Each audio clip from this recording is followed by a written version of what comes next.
안녕하세요. 저는 30대 초보 엄마입니다.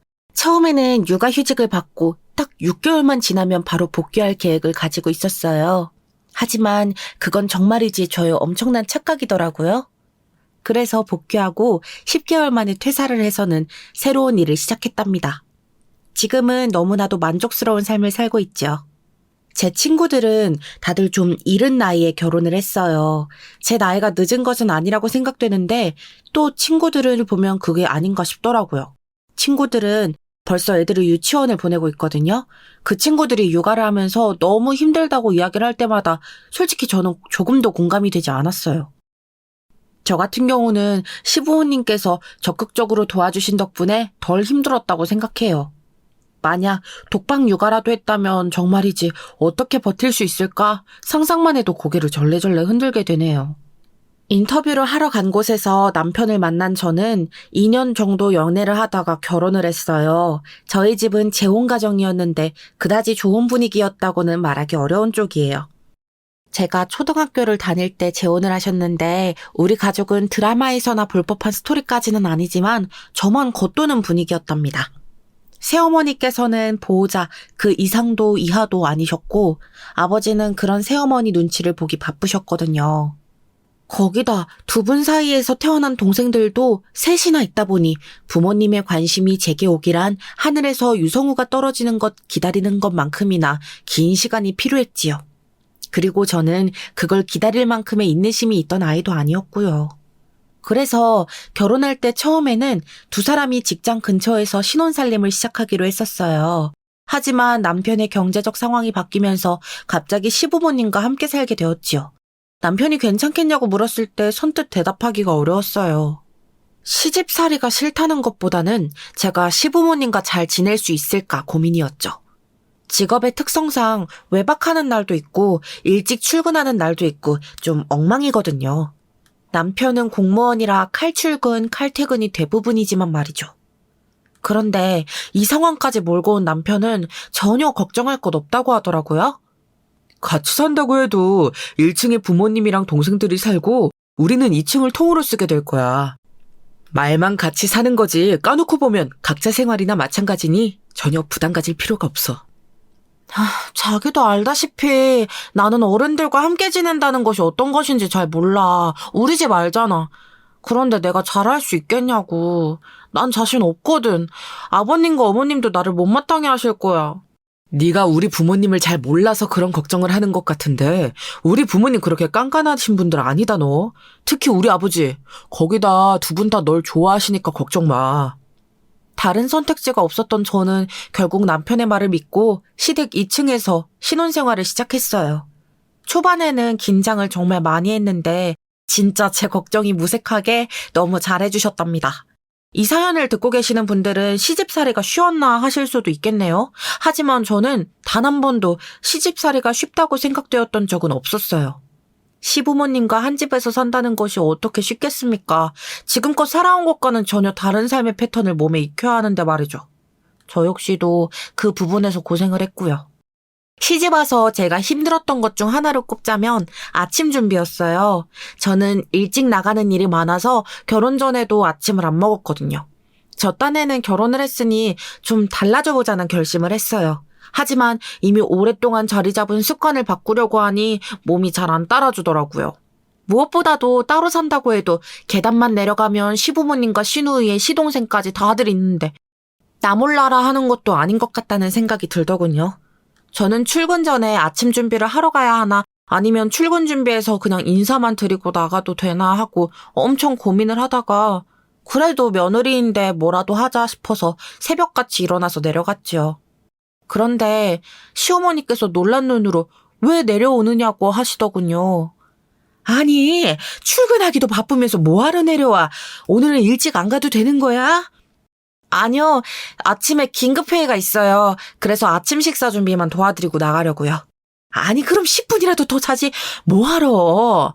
아가, 여기는 내가 알아서 할 테니 너는 부담 가질 필요 없어. 일하는 것도 힘든데 아침마다 무슨 수로 일찍 일어나.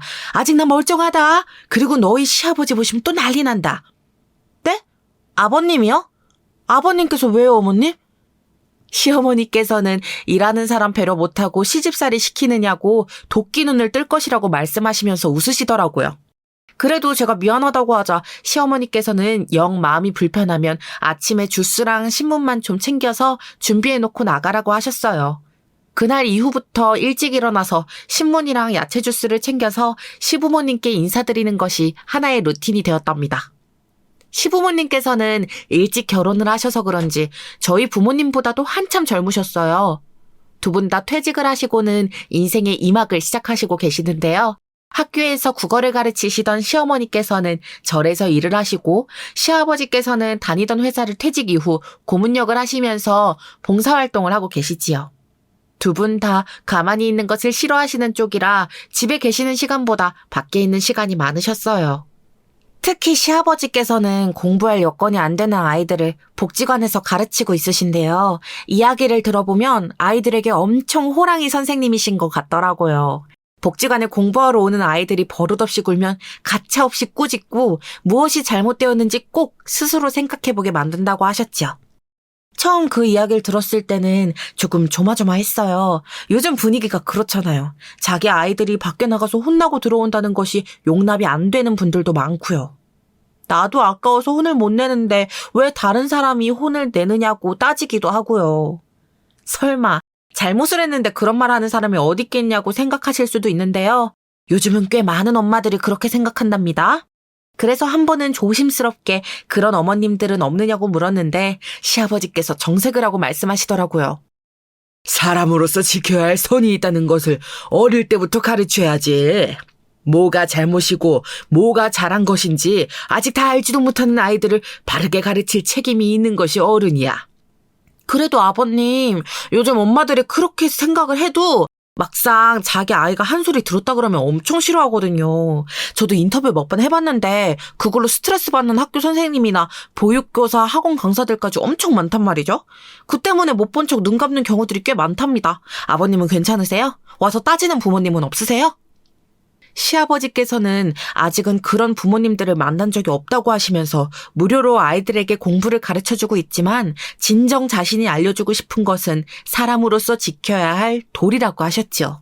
워낙 단호하게 말씀하시다 보니 그렇게 하지 마시라는 이야기가 쉽게 나오질 않았어요. 남편의 말에 의하면 시아버지께서는 예전부터 그런 분이셨다고 하더군요.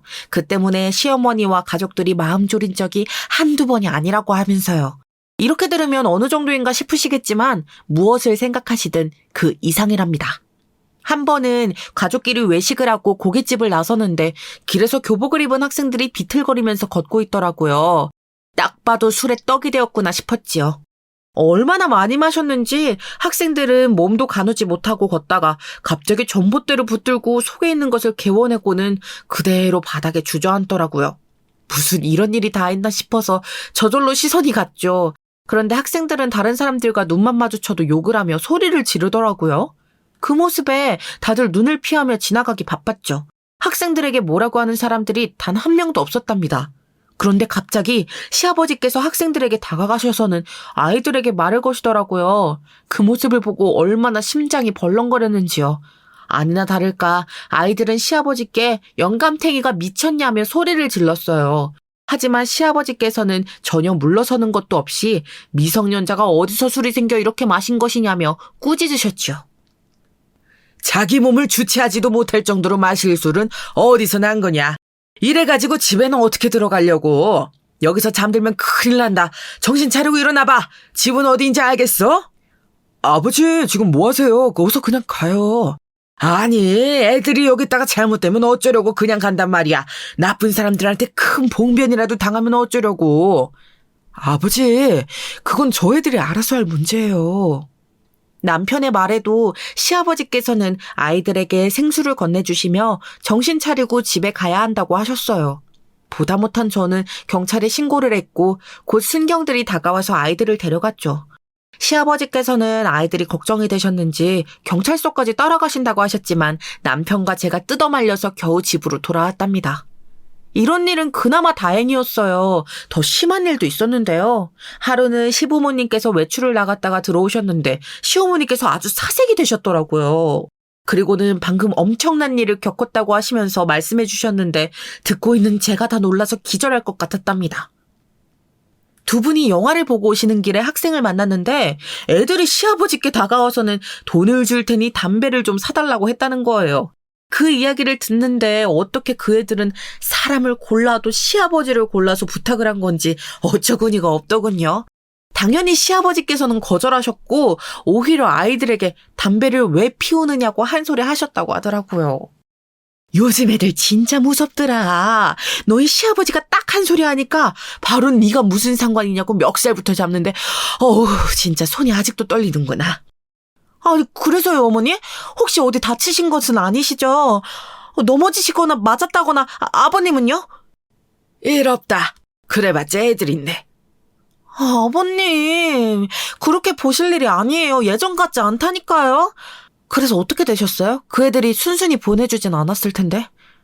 시어머니께서는 그 상황에서도 시아버지께서 상대방에게 자기 기분 상한다고 손부터 올리는 것이 얼마나 나쁜지에 대해서 잔소리하시는데 정말 머리가 지끈거렸다고 하셨지요. 저도 한숨이 나오더군요. 아이들도 나이 많은 어른이 전혀 기죽는 것 없이 이야기를 하자 당황한 모양인지 자기들끼리 미친 것 같다고 궁시렁거렸다고 하더라고요. 그리고 때마침 영화관에서 나오던 커플이 경찰을 부른다는 소리 덕분에 그냥 넘어갈 수 있었다고 하셨죠. 요즘 애들 무섭다는데 왜 자꾸 그러세요? 차라리 그냥 사주고 마세요. 괜히 좀 나서지 마시고요. 아니 어떻게 모르는 척을 하란 말이야. 어린애들이 담배를 대신 사달라는데. 가족을 생각하셔서라도 성격 좀 죽이시라고요. 만약에 애들한테 맡기라도 하셨으면 어쩔 뻔했어요. 크게 다치셨을 수도 있잖아요. 남편은 시아버지께 버럭 소리를 높이며 지켜보는 가족들 마음 좀 생각해달라고 했죠. 늘 가족들을 생각하라고 하시면서 본인은 지키지 않느냐고 따지는데 시아버지께서는 처음으로 가만히 계시더라고요. 그리고는 짤막하게 알겠다고 하셨어요. 늘 자기 신념에 대해서 말씀하셨던 것과는 다른 모습이었죠. 사실 신혼 초에 시아버지께 호되게 혼났던 기억이 있었는데 그때 시아버지께서 그러셨거든요. 가족이 생겼으면 가족을 우선으로 생각하라고 말이죠. 당시 저와 남편이 크게 싸워서 문제가 된 적이 있었어요. 남편은 사람이 참 좋다 못해서 호구 같은 짓을 하는 경우가 꽤 있었는데요. 진짜 옆에서 말리면 알겠다고 대답은 하면서 그놈의 호구짓을 멈추질 못하더라고요. 그날도 남편의 호구짓이 시작점이 되었지요. 친한 친구가 보증을 좀 서달라고 했다고 그걸 고민하고 앉아있는 거예요. 아니 보증이라니요? 가족도 함부로 안 서는 게 보증 아니겠습니까? 그 사람 뭘 믿고 보증을 선다는 것인지 이해가 되지 않았지요. 나랑 10년지기 친구야. 어떤 사람인지 내가 잘 알지 믿어도 된다니까? 10년 친구가 문제가 아니라 당신 이런 일이 한두 번이야? 친구 돈 빌려줬다가 못 받아서 우리 결혼도 아슬아슬했는데 아직도 정신 못 차렸어? 그런 사람 아니라니까. 그리고 투자해도 손해볼 건 없을 정도 가치가 있는 사업이야. 남편은 친구가 추진할 사업에 대해서 이야기를 하는데 저는 아무리 들어도 사기 같았어요. 무슨 비전이 있는지 모르겠더라고요. 그래서 절대 안 된다고 했는데 저 몰래 보증을 서려고 했는지 무슨 서류를 꽁꽁 숨겨둔 것을 발견했죠. 그 일로 저와 남편은 아주 크게 싸우기 시작했습니다. 남편은 자신을 믿지 못하느냐고 했고 저는 죽어도 보증은 안 된다고 했고요. 결국 저희의 큰 싸움에 시부모님께서 2층으로 올라오셨지요. 남편과 저는 서로 언성을 높여가면서 말싸움을 하고 있었는데 시부모님이 올라오셨던 그 순간에 하필이면 저와 남편이 과하게 흥분한 나머지 해서는 안 될 짓을 하고 있었답니다. 남편은 거실 탁자 위에 있던 책을 제가 있는 방향으로 던졌고 그에 화가 난 저도 식탁 위에 있던 남편의 가방을 던져버렸죠. 그 모습에 시아버지는 호랑이가 포효를 하듯이 엄청 큰 소리로 남편과 저의 이름을 부르시더군요. 그렇게 화를 내시는 모습을 본 적이 없던 저는 너무 놀라 바닥에 주저앉고 말았고요. 남편 역시 사색이 된 얼굴로 더듬거리며 시아버지를 불렀죠. 시아버지께서는 굳은 얼굴로 지금 뭐 하는 짓이냐고 하시더니 둘 다 1층으로 내려오라고 하셨어요. 죄인처럼 1층으로 내려가니 시누이와 시동생이 고개를 갸웃하며 눈치를 보다가 시아버지 얼굴을 보고는 후다닥 자기 방으로 들어가더군요. 그 모습에서 뭔가 잘못되었구나 싶은 생각이 들었지만 찍소리도 못하고 시부모님을 따라 방으로 들어갔죠. 시아버지는 저희가 들어오자마자 무릎 꿇고 똑바로 앉으라고 하셨어요. 방 안에는 정말 고요한 침묵만 흘렀죠. 침을 삼키는 소리마저 들릴 정도였어요. 우리가 따로 산다고는 해도 아래층에 어른들이 계신데 그렇게 큰 소리를 내면서 싸우면 되겠어? 무슨 일이길래 그렇게 소리를 지르고 싸웠던 거야? 이유 좀 알아보자.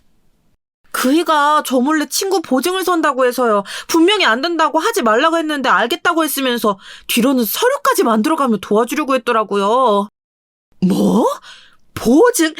이 녀석이 아직도 정신 못 차리고 지금 뭐 하는 거야? 제 말에 시어머니께서는 기함을 토하시며 남편을 무섭게 몰아붙이셨죠. 저는 제 편에서 남편을 혼내시는 시어머니 모습에 괜히 울컥해서는 결혼 준비할 때도 친구에게 돈을 덜컥 빌려줘서 자금 부족으로 신혼집 구하기로 했던 것을 포기해야 했었다고까지 말씀드렸답니다. 시어머니께서는 그런 일이 있었느냐고 하시면서 남편의 등짝을 강하게 내리치셨어요. 언제까지 사람 좋은 척할 것이냐며 화를 내셨죠. 그때까지도 시아버지께서는 한마디도 하지 않으셨어요. 그 모습에 시어머니께서 남편을 혼내시는데도 괜히 불안했지요. 그때였습니다. 그 일은 뒤로 두고 너희들 방금 뭐하고 있었냐? 저희야 싸우고 그러니까 싸우면서 뭘 하고 있었냐고 서로한테. 시아버지 말씀에 저와 남편은 입을 꾹 다물었죠. 시어머님께서는 혀를 차시며 멀찍이 떨어져 앉으셨고요. 남편은 죄송하다고 말하며 고개를 숙였고 저 역시도 잘못했다고 했어요. 하지만 시아버지께서는 뭘 잘못했는지 알고는 있냐고 하시면서 무섭게 입을 떼셨습니다. 싸울 수 있지. 너희 어머니는 어른들 계시는데 큰 소리 내면서 싸우느냐고 하지만 나는 서로 할 말 참아가면서 입을 꾹 다물고 있는 것보다 불만 서로 이야기하면서 그때마다 서로 털어내는 것이 좋다고 생각한다. 큰 소리 낸 것을 잘했다고 할 수는 없지만 그럴 수는 있지. 그런데 너희들 마지막에 그게 뭐 하는 짓이야? 뭘 던지고 있어? 서로 맞았다가 다치기라도 하면 어쩌려고 그 짓이야? 나이가 몇인데 그런 기본적인 상식도 없어? 차분하게 시작하셨던 시아버지께서는 마지막에 언성을 높이시더니 사람 간의 예의를 말씀하시며 호되게 혼을 내셨지요. 다리가 저려오는데도 저는 그 말씀이 참 좋더라고요. 인간이라면 꼭 지켰어야 하는 부분이잖아요. 그걸 화가 난다는 이유만으로 자기 분을 풀기 위해 물건을 던졌으니 혼이 나도 쌌죠. 한참을 장소리하던 시아버지께서는 두 번 다시 그런 행동을 하지 말라고 하시는 것으로 말씀을 마치셨어요. 그런데 너무 의외의 행동을 하시더라고요. 저더러는 바로 앉으라고 하시더니 남편에게는 2차전을 시작하셨죠. 새로운 가정을 꾸렸으면 사소한 것 하나도 서로 의논하고 정해야지. 그리고 그렇게 정했으면 지켜야지. 어디서 너 맘대로 혼자서 일을 저질러. 그것도 돈 문제를. 너 혼자면 네가 빚을 지든 사고를 치든 상관없어. 너만의 인생인데 누가 뭐라 그래. 그런데 결혼했으면 네 가족을 생각해야지. 충분히 설명했고 이해를 해달라고 했는데도 무조건 안 된다고만 하니까요, 아버지. 뭐가 충분하단 소리야. 네 말이 타당했으면 새아가가 공감을 했겠지. 남편의 하소연에도 시아버지께서는 단호하게 자르며 제 편을 들어주셨죠. 남편은 억울한 듯이 제게 했던 이야기를 그대로 시부모님께 하더군요. 그리고는 자기 편을 들어달라는 듯이 말했지만 소용이 없었어요. 시부모님도 고개를 절레 흔드시며 정신 차리라고 하셨거든요. 덕분에 보증 사건은 없던 일로 되었답니다. 나중에 알아보니 그 친구라는 사람 온 동네에 돈을 빌려서는 잠수를 탔더라고요. 이렇게 가족에 대해 강조하셨던 분이 시어머니를 비롯해 식구들 걱정시키는 일을 신념이라고 말씀하시면서 고집을 부리시는 것이 이해가 되질 않았어요. 하지만 그 담배 사건 이후로 시아버지께서도 조금은 달라지시는 듯 했죠. 그러던 어느 날 저희는 충격적인 소식을 들었어요. 시아버지께서 갑자기 경비 일을 하게 되었다고 폭탄 선언을 하셨기 때문이죠. 정말이지 너무 놀라서 숨이 턱하고 막힐 정도였답니다. 과연 아버님께서 하실 수 있으실까 의문이 들었어요. 분명 별의별 사람들을 만나실 텐데 아버님 성격에 못 본 척하고 지나가실 수 있을까 싶었죠. 저는 갑자기 왜 경비 일을 하시느냐고 물었어요. 당시 경비를 얕잡아보고 함부로 하는 사람들에 대한 뉴스도 심심치 않게 나오고 있었거든요.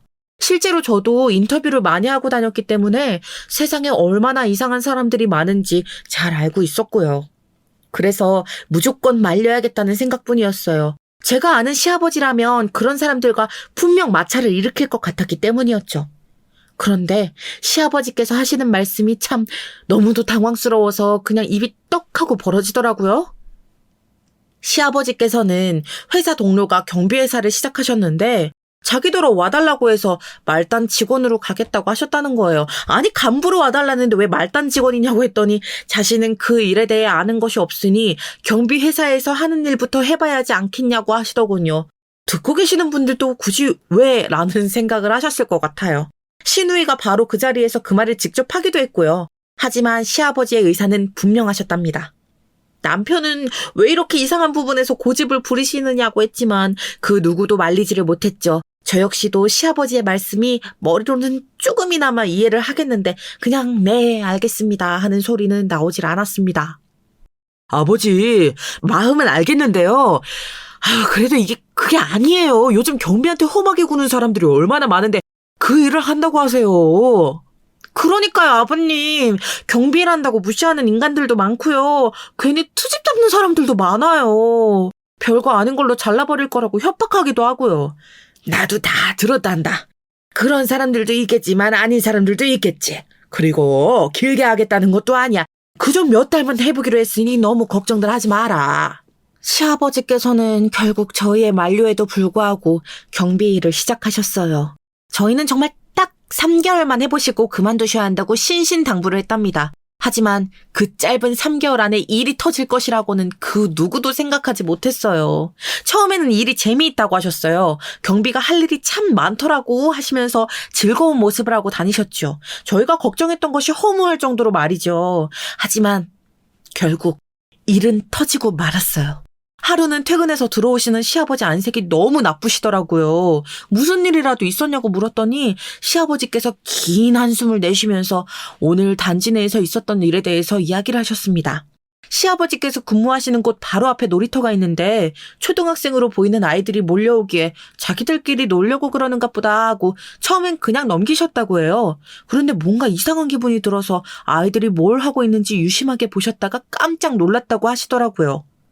여럿이서 동그랗게 아이 하나를 감싸고 서서는 발로 툭툭 차는 것은 물론 가방을 쥐고 이리저리 흔들기 시작하더라는 거예요. 너무 놀란 시아버지께서는 처음에 자신이 잘못 봤다고 생각하셨대요. 어린애들이 몰려다니며 한 아이를 괴롭힐 것이라고는 상상도 못하셨기 때문이라고 하시면서 그냥 봐도 초등 저학년으로 보였다고 하셨죠. 듣는 저도 어이가 없었는데 직접 보신 시아버지께서는 오죽하셨을까요? 시아버지께서는 아이가 외치는 소리에 정신을 번쩍 차리고 자리를 박차고 일어나셨어요. 맡고 있던 아이가 울먹이며 소리를 지른 것이죠. 더 무서운 것은 우는 아이의 입을 다른 아이들이 억지로 막으려고 했다는 거예요. 진짜 충격이었죠. 시아버지께서 큰 소리로 뭐 하고 있느냐고 했더니 아이들이 놀라서 돌아보는데 아이들 반응이 이상했다고 하시더군요.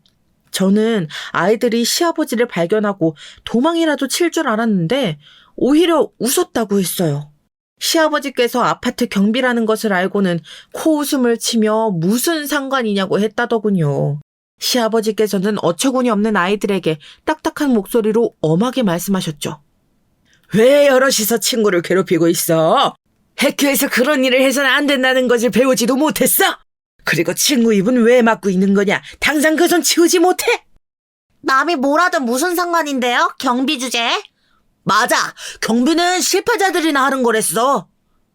아이들의 대답에 도대체 집에서 부모들이 아이들을 어떻게 가르치기에 저런 생각을 하는 것인가 싶었던 시아버지께서는 학교가 어디냐고 물어보시고는 당장 경찰서에 신고를 하겠다고 엄포를 놓으셨다고 해요. 그제야 아이들이 겁을 먹었는지 뿔뿔이 흩어져서 도망을 쳤다고 하더군요.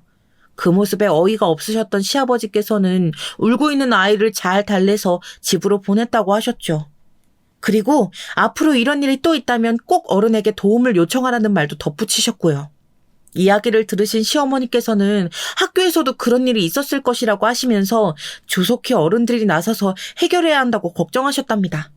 그때까지만 하더라도 저희 가족은 이 일이 시아버지께 문제가 될 것이라고는 조금도 생각하지 못했어요. 누가 상상이라도 했겠습니까? 이 일이 눈덩이처럼 커져서 시아버지께로 돌아올 것이라고 말이죠. 그 뒤로 일주일 정도 지났을까요? 저는 시아버지의 표정이 예사롭지 않다는 생각이 들었습니다. 초반에 밝아 보이셨던 얼굴은 어디로 가고 없고 근심이 가득한 얼굴을 하고 계셨지요. 저희가 무슨 일이라도 있으셨냐고 물었지만 시아버지께서는 대답을 피하시기만 하셨어요.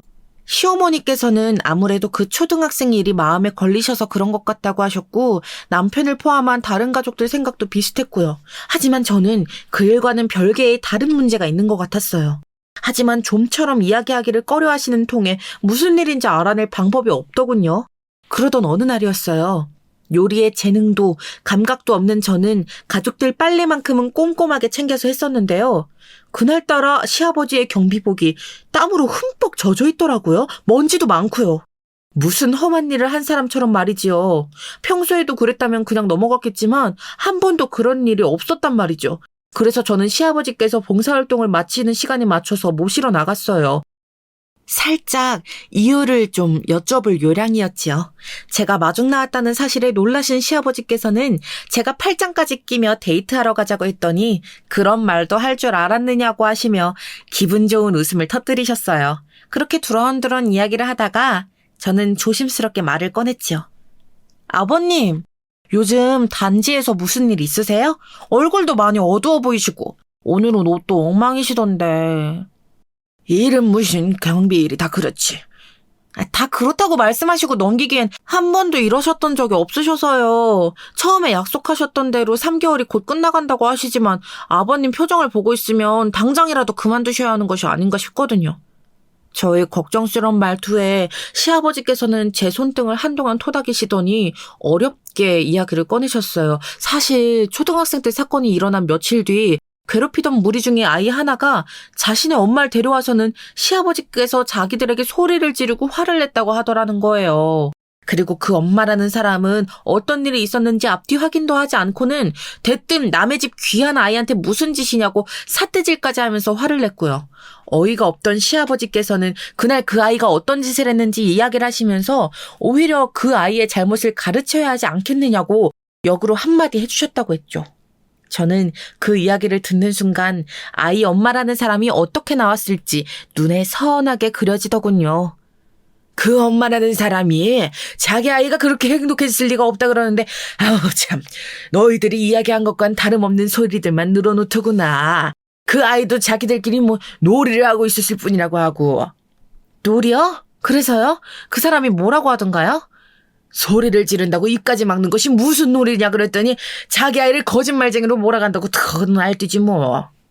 그리고 그날 이후부터 그 아이 엄마가 주축이 되어서는 끊임없이 경비실로 민원을 넣고 일 처리를 제대로 하지 않는다고 트집을 잡고 있다고 하셨죠. 화단에 떨어지는 담배꽁초가 너무 많아서 불이 날 위험성에 대해 이야기를 했더니 그런 거 치우라고 경비를 고용한 것 아니냐고 하질 않나. 아이들이 인사하기에 학교 잘 다녀오라고 한마디 건넸더니 아이들을 이상한 눈으로 보는 것 같다고 항의를 하기도 했다더군요. 저는 너무 화가 나서 당장이라도 그만두시라고 말씀드렸어요. 시아버지께서도 사실은 너무 기분이 나쁘셔서 그만둘까도 했지만 말처럼 3개월이 얼마 남지 않았으니 그때까지만 참아볼 생각이라고 하셨죠. 저는 내키지 않았지만 알겠다고 했고 시아버지께서는 가족들에게는 말하지 말라고 하셨답니다. 그리고 문제의 사건이 터진 것이었어요. 평소 시아버지께서는 점심으로 도시락을 싸들고 다니셨어요. 시아버지께서 직접 챙겨 다니셨죠. 아침으로 먹은 반찬과 밥이면 충분하다고 하시면서 간단하게 도시락을 챙겨가셨답니다. 그래도 한두 번은 시어머니나 제가 나서서 챙기는 날도 있었는데요. 그날이 딱 그런 날이었어요. 시어머니께서 시아버지 생신이시라고 점심 도시락은 준비하겠다며 시아버지를 빈손으로 보내셨죠. 그날은 저도 컨디션이 이상해서 병원에 다녀올 생각으로 연차를 썼고요. 아침 일찍부터 부지런히 움직여서 병원에 간 저는 아주 반가운 소리를 들었어요. 드디어 우리 부부가 간절하게 바라던 아이가 생겼다는 소식이었죠. 계속 몸이 무겁고 졸리고 했던 것이 다 그 때문이더라고요. 같이 갔던 시어머니께서는 깜짝 놀라시며 제 손을 붙들고는 축하한다고 하셨고 저는 이 기쁜 소식을 시아버지께 직접 전하고 싶었어요. 그래서 시어머니께서 준비하신 도시락을 들고 날아갈 듯 가벼운 걸음으로 시아버지께서 일하시는 단지로 갔죠. 그런데 그곳에서 저는 너무나도 속상한 장면을 목격하고 말았답니다.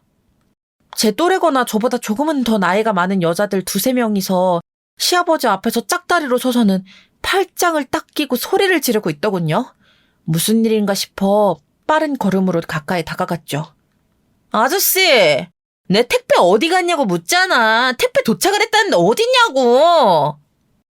경비실에 맡겨두고 간 택배는 따로 없습니다.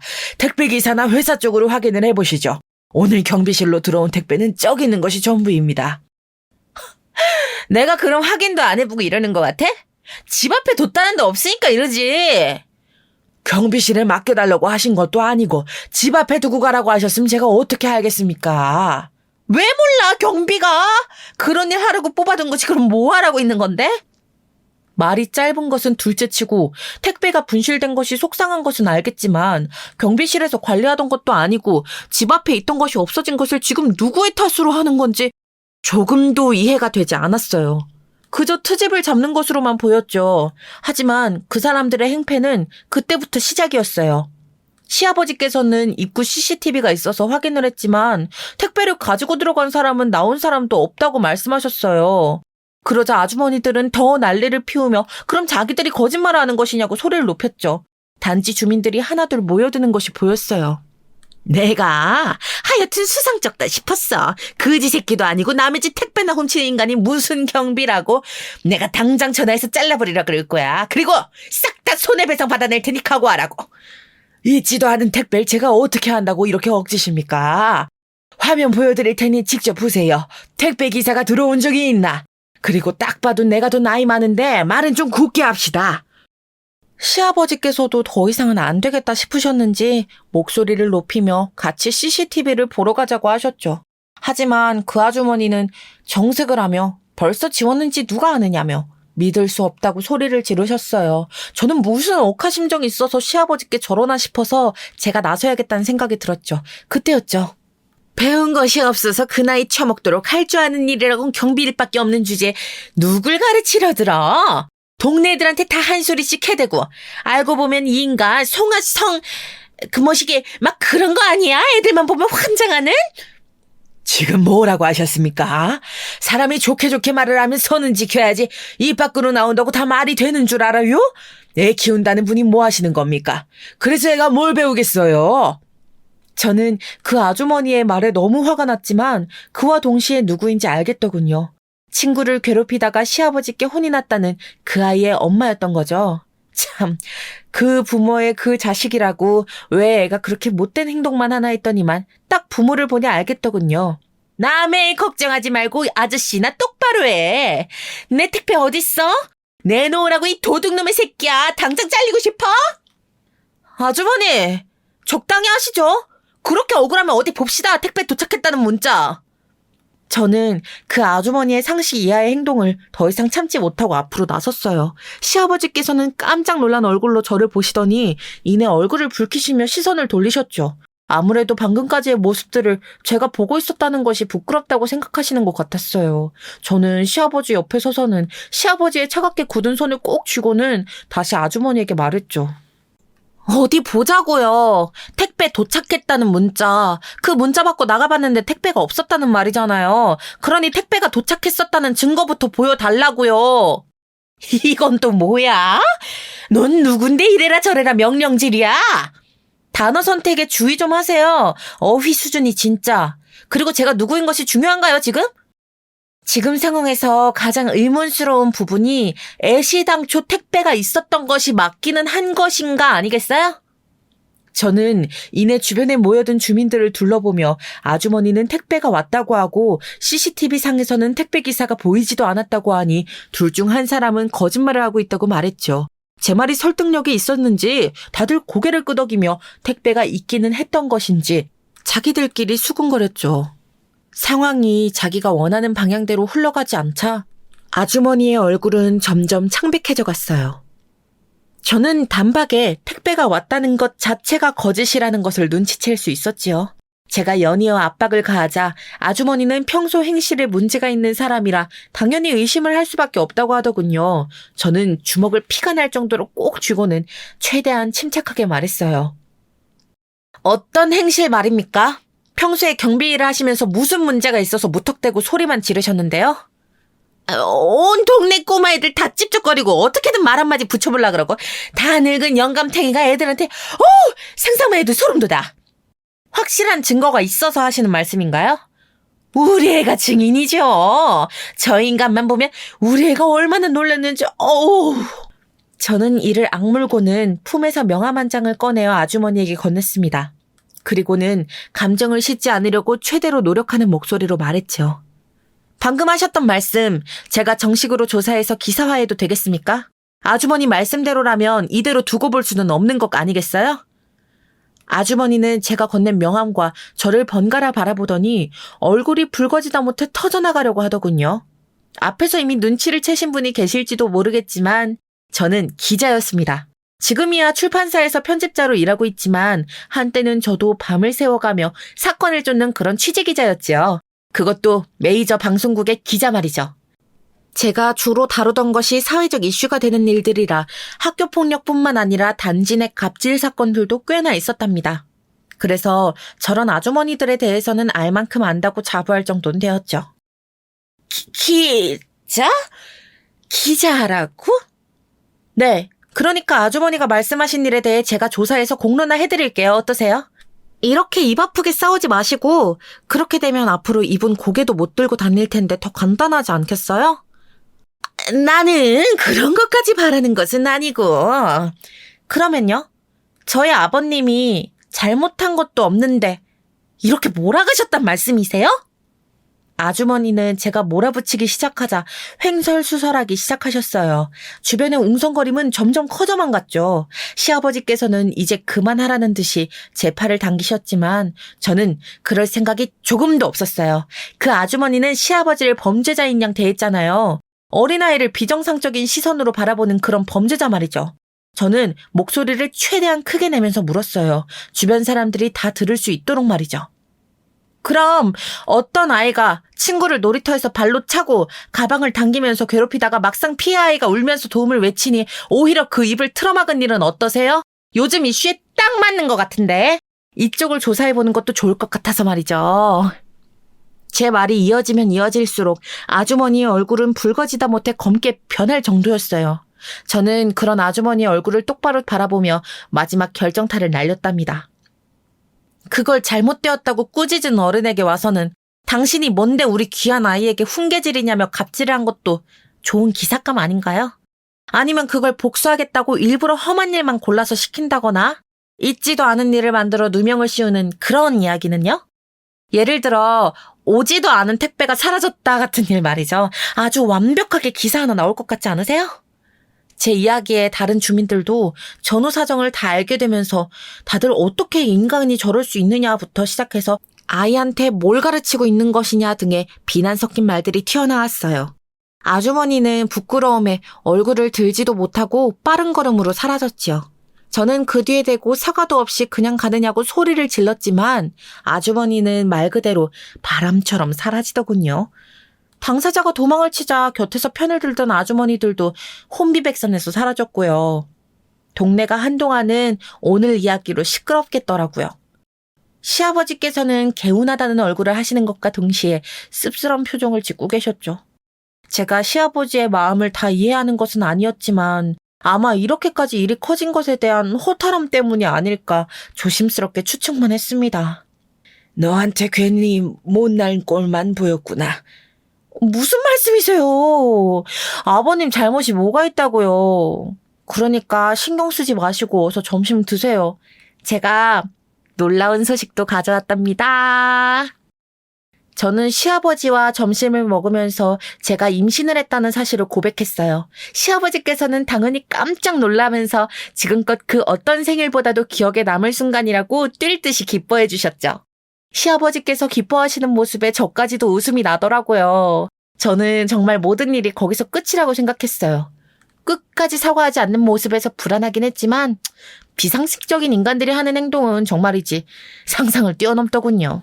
저녁에 퇴근하고 오시는 시아버지께서 한숨을 내쉬시며 결국 그 아파트 단지와는 경비 계약을 조기 종료하게 되었다는 이야기를 하셨어요. 그 아주머니가 단지 내에서 힘이 좀 있는 사람인지 계약 만료가 되려면 한참이나 남았을 텐데 단지 내에서 안 좋은 분위기를 만들었다며 해지를 요청하고 나섰다더라고요. 저는 도저히 참아지지가 않았어요. 어떻게든 그 아주머니가 정신을 번쩍 차릴 수 있도록 복수를 하고 싶었죠. 시아버지께서는 다시는 더러운 꼴 안 봐서 좋다고 하셨지만 저는 그렇게 넘어가실 일이 아닌 것 같다고 했어요. 남편도 아이한테는 좋은 것만 보여주자며 말리더군요. 하지만 저는 만반의 준비를 하고는 다시 아파트 단지를 찾아갔어요. 아주머니를 찾는 일은 생각보다 쉽더군요. 경비를 자신이 싹 갈아치웠다고 동네방네 자랑을 하고 다녀서 조금만 물어도 술술 나오더군요. 그래서 저녁 시간에 맞춰 당당히 그 집을 찾아갔죠. 저를 본 아주머니 얼굴은 무슨 염라대왕이라도 본 것처럼 깜짝 놀라더라고요. 저는 할 말이 있다고 하면서 밀고 들어갔죠. 아주머니는 그런 저를 붙들고는 제발 자기랑 이야기하자면서 나가자 그랬죠. 당연히 저는 그럴 생각이 1도 없었고요. 나랑 이야기해요, 제발. 내가 다 잘못했으니까 여기서 이러지 말고 내가 이렇게 빌게요. 사과를 할 대상이 잘못되셨죠. 그리고 분명 먼저 시작한 쪽은 아주머니시고요. 내가 잘못 생각했어요. 당장이라도 사과할 테니까 제발 좀 나가서 이야기해요. 아주머니는 금방이라도 울 것 같은 얼굴로 저를 밀어내려 했지만 저는 한 발자국도 움직이지 않았어요. 입구에서 실랑이를 벌이자 안쪽에서 한 거구의 남자가 나왔습니다. 아주머니의 남편이었죠. 키가 좋기 190은 되겠더라고요. 누구시기에 이렇게 약속도 없이 찾아오십니까? 안녕하세요. 실례가 되는 줄은 알지만 꼭 말씀드리고 따질 것이 있어서요. 저는 아주머니를 밀어내고 아주머니의 남편과 마주했죠. 제가 알아본 바로는 남편분이 보통이 아니더라고요. 아주머니는 마지막까지 저를 어떻게든 끌어내려 했지만 저는 뿌리치고는 정식으로 인터뷰를 하러 왔다고 말하며 녹음기를 보이는 곳에 내려놨어요. 아주머니의 남편은 이 상황이 당황스러웠을 텐데도 꽤나 침착해 보이셨어요. 저는 그동안의 일들을 하나도 빠짐없이 다 이야기했습니다. 당연히 모든 일의 시작이 되었던 아이들 폭행 사건도 빼놓지 않았고요. 제 이야기가 길어지면 길어질수록 부부의 얼굴은 참으로 가관이더군요. 아주머니는 남편분의 눈치를 보면서 어쩔 줄 몰라하고 아주머니의 남편은 주먹을 부르르 떨 만큼 화를 참고 계셨죠. 이 모든 일에 대해서 단지 내의 한 주민이 저지른 갑질을 주제로 기사를 쓰려고요. 당연히 그 주민과 가족들이 어떤 일을 하는지도 낱낱이 밝혀지겠죠? 미쳤어! 진짜 요즘 세상에 어떤데 그따위 짓을. 내가 저번에 분명 경고했지. 한 번만 더 이런 짓거리 하는 걸 알게 되면 이혼이라고. 내 경고가 장난 같았어? 여보, 그게 아니라 내 말도 좀 들어봐. 이 상황까지 왔는데 무슨 말이 더 남았는데? 내가 당신 그 행동이 부끄러워서 이사까지 왔는데 여기서 또 그러고 있잖아. 아주머니 남편의 분노는 예상을 훨씬 뛰어넘었어요. 저한테 화를 내는 것도 아닌데 제가 다 무섭더군요. 아주머니의 남편은 제게 어떻게 하면 되겠느냐고 바로 물어보셨고 저는 다른 것은 필요 없으니 시아버지께 제대로 된 사과를 하길 바란다고 했죠. 아주머니 남편은 다른 보상은 필요 없느냐고 했지만 저는 딱 잘라서 사과를 제대로 하라고 했어요. 가만히 저를 보던 아주머니의 남편은 경비회사 계약 취소는 없던 것으로 할 수 있도록 노력하겠다는 말과 함께 따로 연락을 주겠다고 했죠. 저는 가벼운 마음으로 집으로 왔고요. 하지만 세상 일이 참 좋게만 흘러가지 않더군요. 경비회사 일은 잘 마무리되었지만 끝까지 그 아주머니는 사과하러 오지 않았어요. 들리는 소문에는 이혼당하고 미쳤다는 말도 있고 이혼까지 한 마당에 사과는 무슨 사과냐고 도망을 쳤다는 말도 있었답니다. 어느 것이 진실인진 모르지만 결국 그 사람은 자신이 한 일에 책임을 지기를 포기한 것이나 다름없었죠. 마지막이 좀 개운하지는 않았지만 그래도 시아버지께서는 괜찮다고 하시네요. 그런 인간은 어디를 가도 두 다리 뻗고 잘 지낼 팔자는 아니라고 하시는데 어떻게 보면 그 말이 더 무섭긴 하네요. 어디선가 우연이라도 이 사연을 듣고 있다면 그 아주머니에게 꼭 말해주고 싶네요. 지금 자신이 이혼당하고 불행하다 느낀다면 그 모든 일의 원인은 자신의 비정상적인 사고방식에 있음을 잊지 말라고요. 그리고 자신이 도대체 무슨 잘못을 했냐고 생각되신다면 앞으로 더 수렁으로 빠지는 인생이 기다리고 있을 것이라고 말이죠. 끝까지 들어주셔서 정말 감사드립니다. 안녕하세요. 저는 경기도 수원에서 두 아이들을 키우고 있는 엄마이자 동네에서 책방을 운영하고 있는 여자입니다. 참고로 오늘 제가 전할 이야기는 아이들에 관련된 것은 아니고요. 장르를 말하자면 복수극이에요.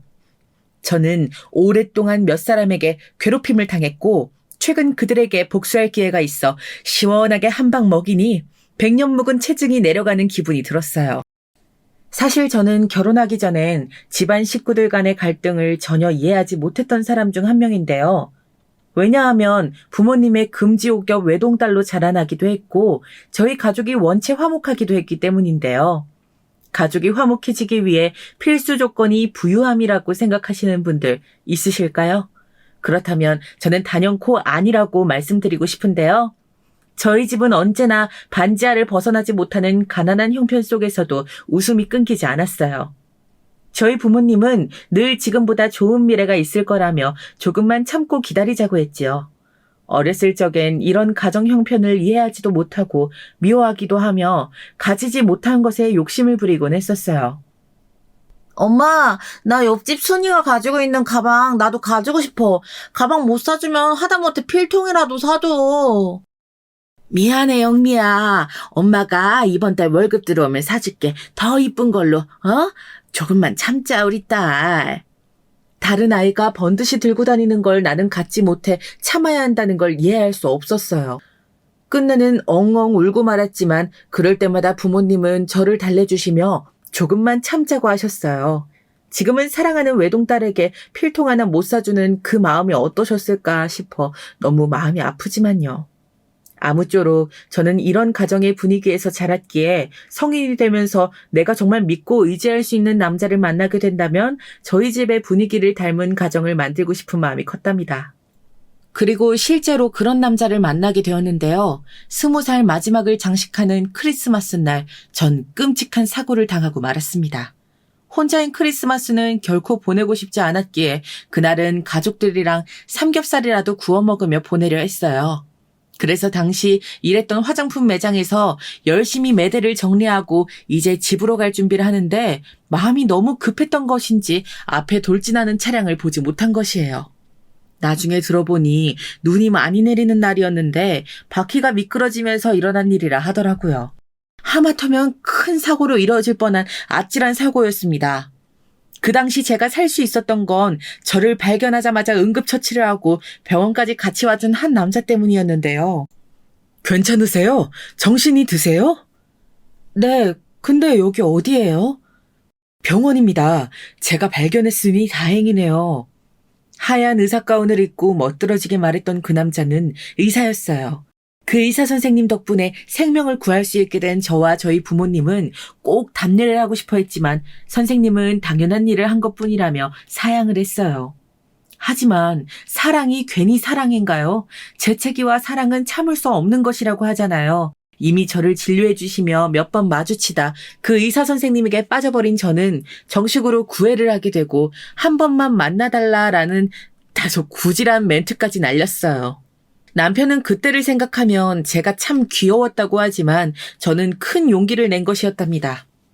그렇게 이어진 인연은 결국 결혼까지 다다르게 되었고 사귀고 나면서도 남편이 좋은 사람이라는 데는 더더욱 확신을 갖게 되었어요. 늘 바쁜 생활로 자신보다 환자들을 생각하며 사명감을 갖고 일하는 그이가 걱정도 되지만 그만큼 멋지다고 생각이 되었거든요. 거기다 저에겐 끔찍이도 잘해주었기에 이 사람이라면 결혼을 생각해도 되지 않을까 여겼습니다. 그런데 한 가지 예상치 못한 변수가 생겨버렸으니 이 남자와 결혼을 상상하고 있을 시점 벌어진 일이었어요.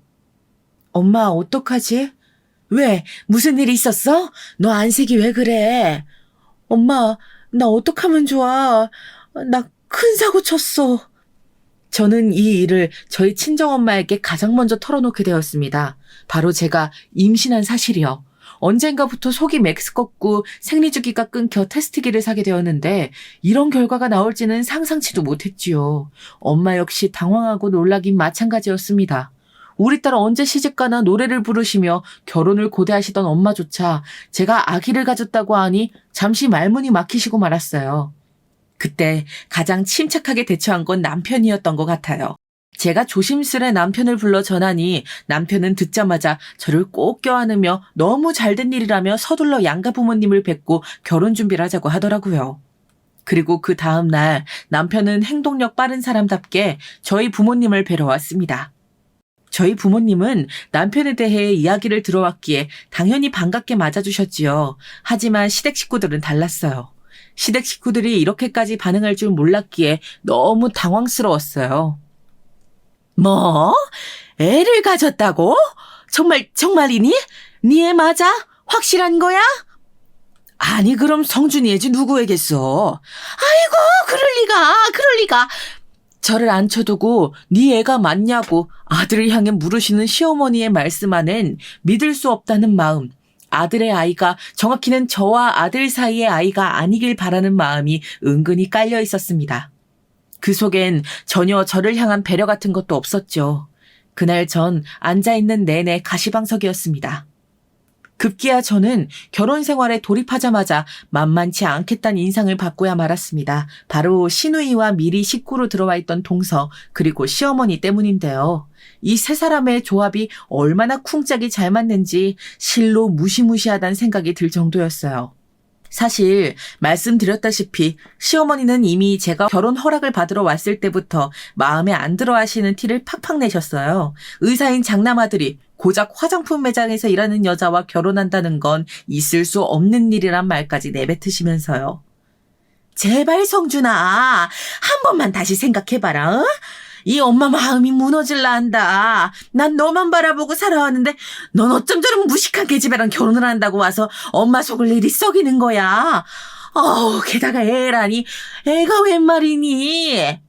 엄마, 제가 진심으로 사랑하는 사람이랑 말씀드렸잖아요. 반대하지 않으시겠다고 약속도 하셨고요. 더 이상 이러시면 저 화내요. 못 산다, 못 살아. 아유, 내가 이 꼴 보려고 이때까지 산 거라니. 못 산다, 정말. 극단적인 말씀까지 내뱉으시는 게 전화 넘어 들리는데 마음이 정말 착잡했습니다. 죄 없는 뱃속에 아기가 들을까 겁도 나더라고요. 남편의 반듯한 성품과 단정한 자세가 내심 시부모님에게서 온 것일까 기대하고 있었는데 시어머니는 남편과 닮은 구석이 하나 없었습니다. 오히려 남편을 닮은 분은 시아버지셨습니다. 시아버지는 아들이 좋아하는 여자라면 부모로서 당연히 허락해줘야 한다며 첫 만남부터 저를 좋게 봐주셨습니다. 우리 아들이 워낙 외길만 보는 아이라 고집스럽고 딱딱한 부분이 있을 텐데 아가씨가 데리고 살아주겠다니 고맙네요. 임신 초기엔 조심해야 하니 늘 몸부터 챙겨요. 이런 다정한 말씀까지 얹어가시며 시어머니를 적극 막아주셨지요. 시아버지는 남편과 똑같은 의사로서 동네에서 오랫동안 내과를 운영하며 환자들을 보고 계셨는데 풍기는 지적인 이미지와 선비 같은 분위기가 느껴지시는 분이었고 자연스레 의지하게 되었습니다. 시어머니는 제가 임신을 한 기간에도 끊임없이 저를 미워하셨습니다. 그 정도가 어느 정도였냐 하면 제가 명절에 올 때마다 부풀어 오른 배를 끌어안고 있으면 다 들리게 혀를 쯧쯧 찬다든지 애기 신세가 불쌍하단 말을 중얼거리곤 했어요. 그리고 옆에 있던 시누이가 빵긋빵긋 웃으며 거들었죠. 새언니는 참 그러고 보면 얼굴도 두껍다니까? 엄마가 언니 싫어하는 거 아는데도 이렇게 엄마 생일이라고 오는 거 보면 난 못 그럴 텐데. 어머님 생일인데 당연히 와야죠. 어머님 아직 저한테 화 많이 나셨어요? 저는 웃는 얼굴에 침 못 뱉는다고 일부러 더 맑게 웃으며 아무렇지 않게 다가가려 했습니다. 남편을 위해 처음엔 최소한 그런 노력이라도 보이고 싶었어요. 그것이 제가 할 수 있는 최소한이라고 여겼어요. 그러던 어느 날은 제가 힘겹게 동네를 걷다 어머님이 좋아하시는 바나나가 보이길래 사들고 시댁으로 향한 날이었어요. 평소에도 아침으로 밥 대신 바나나를 드신다고 했던 게 문득 생각이 나 제 딴엔 용기를 낸 것이었는데 시댁에 도착하니 시어머니 옆에 마침 동서가 와 있더라고요. 불길한 예감이 엄습했죠. 어머님, 이거 제가 길 가다가 어머님 좋아하는 과일이 보이길래 사와봤어요. 어머니 바나나 좋아하시잖아요. 냅두고 갈게요. 아이고, 꼴랑 바나나 사들고 여기로 온 거니.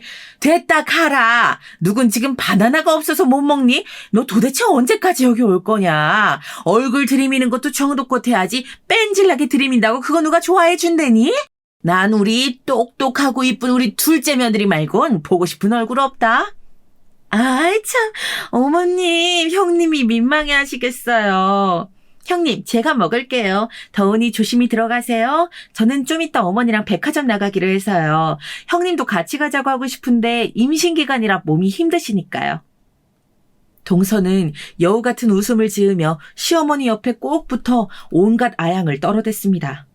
동서는 저보다 2년 먼저 서방님과 결혼하여 식구가 되었다고 했는데 그래서 그런지 이미 시어머니와 유대관계가 깊어 보였어요. 문제가 있다면 저와는 전혀 가까워지고 싶어 하지 않았다는 거죠. 시어머니는 그렇게 더운 여름날 바나나를 사들고 온 며느리에겐 물 한 모금 주지 않고 쫓아내듯 내보냈고 동서는 앞으로 이런 건 사오지 않는 게 좋겠단 말로 비웃었습니다. 남편과 결혼식을 치르고 신혼여행까지 다녀왔지만 시어머니에게 아무리 노력을 해도 받는 사람의 성의를 족족 무시하니 어느 순간부턴 저도 사람인지라 그 노력도 점점 지쳐가기 시작했어요. 자존감이 낮아지는 기분에 마음도 슬퍼졌고요. 그래도 이런 제게 위로가 되어준 사람이 있었다면 한결같은 남편과 시아버지셨죠. 시아버지는 제가 시어머니에게 미움을 받는다는 걸 아시곤 늘 먼저 저를 챙기려 드셨죠. 가족들 앞에서 티나게 챙기면 혹시라도 눈총을 받을까 조용히 문자로, 카톡으로, 전화로 안부를 챙겨주시고 저희 집으로 제가 좋아하는 책들을 배송시켜 주시곤 했답니다. 시아버지와 저는 책이란 매체에서 생각이나 가치관이 통했는데요. 워낙 다독가인 시아버지를 따라갈 순 없었지만 추천해 주신 책들이 모두 다 재밌어서 냄비가 타는 줄도 모르고 읽곤 했답니다. 남편은 이를 보고 저를 놀리기도 했지요. 아니, 책이 그렇게 재밌어? 당신 나중에 책방 하나 차리면 딱이겠는데? 그렇게 좋아하는 걸 왜 직업으로 안 삼았던 거야? 그러게 말이야. 나도 책 읽는 재미가 이런 건 줄 요새 아버님 통해 알아가고 있어. 저는 정말이지 책과는 그리 거리가 가깝지도 멀지도 않은 사람이었는데 시아버지 덕분에 그 묘한 재미를 알아가고 있었답니다. 그런데 이런 모습을 더욱 질투하는 이가 있었으니 바로 동서였어요. 어머, 아버님, 형님에게만 책 선물해 주시게요. 저도 책 좋아하는데.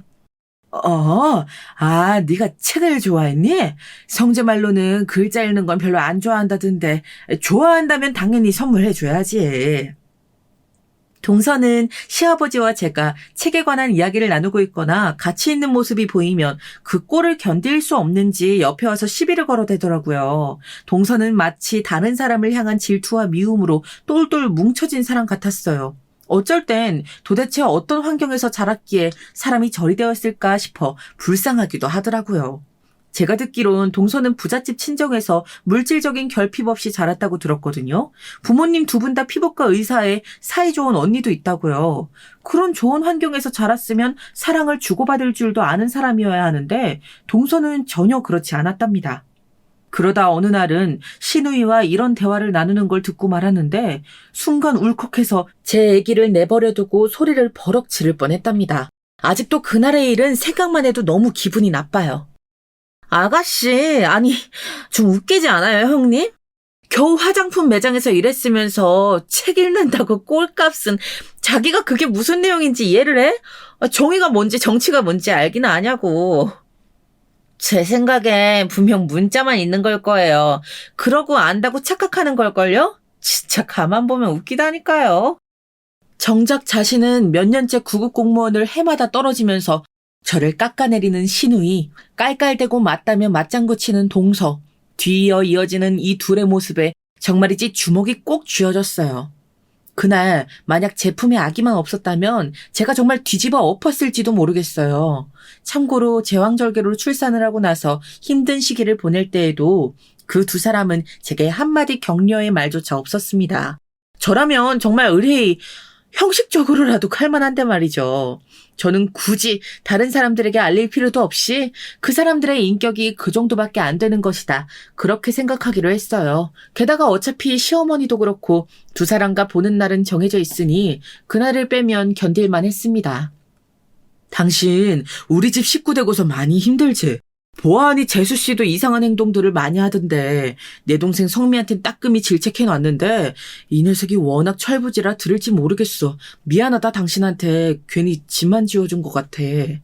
물론 남편은 우리 둘만 좋으면 되는 거라 생각했던 결혼이 이런 길로 빠지게 될 줄 몰랐다며 제게 늘 미안해했어요. 아니야 여보, 나는 괜찮아. 어차피 명절이나 생신날 아니면 만날 일도 없는데. 그리고 실제로 전 남편에게 이렇게 말하며 애써 웃어 보였답니다. 당시엔 육아로 또 전쟁통을 혼자 겪고 있었으니 시댁과는 더더욱 거리가 멀어졌고요. 하지만 운명같이도 이 일이 생기며 저는 시댁에 들어가게 되어버렸습니다. 아직도 그때의 충격이 생생한데요. 저희 시어머니가 나이가 어리신데도 불구하고 치매 판정을 받으신 겁니다. 아직 젊으신 시어머니가 치매 판정이라니 믿기지도 않고 남편에게 이 말을 들으면서도 어안이 벙벙하더라고요. 남편도 의사이지만 너무 이른 발병 사실 자체를 받아들이기 힘들어하는 눈치였어요.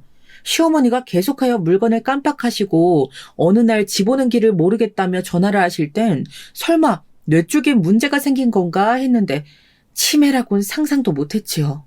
시댁은 한동안 이 소식으로 침체된 분위기가 이어졌습니다. 시누이는 이 소식을 듣곤 시어머니의 손을 잡고 엉엉 울어대고 시아버지께서도 답답한 마음을 달랠 길이 없으신 듯 담배를 태우러 가셨습니다. 그토록 건강을 생각하시던 분인데 이렇게나 생각이 많은 얼굴로 담배를 태우시는 모습은 처음이었죠. 남편은 가슴 아프지만 괴로운 얼굴로 어찌되었든 병세를 늦추는 약을 먹고 도와주시는 상주 간병인을 써야 한다고 하더라고요. 당시 어머니를 돌볼 사람이 마땅히 없으니 저도 그래야 한다고 생각했습니다. 그런데 갑자기 시아버지께서 이때 직접 자신이 돌보시겠다고 하더라고요. 아버지가요? 그래, 이 사람이랑 전에 약속했었다. 둘 중 누구 하나 아프면 요양원에 보내기 전까진 서로 돌봐주기로 약속을 지킬 때야. 사실 치매 환자 돌보기는 결코 쉬운 일이 아닙니다. 가족이라도 결국은 증상이 심해지면 시설에 입소하거나 간병인에게 맡길 수밖에 없지요. 하지만 시아버지는 오래 해왔던 병원 운영도 그만둔 채 시어머니 곁에 있겠다고 하셨어요. 지금까지는 환자들을 돌보는 데 집중해왔으니 이젠 시어머니를 돌보겠다면서 만약 상태가 지나치게 악화되면 그때는 다른 방법을 강구하시겠다면서요. 워낙에 뜻이 강경하셔 말릴 수도 없었네요.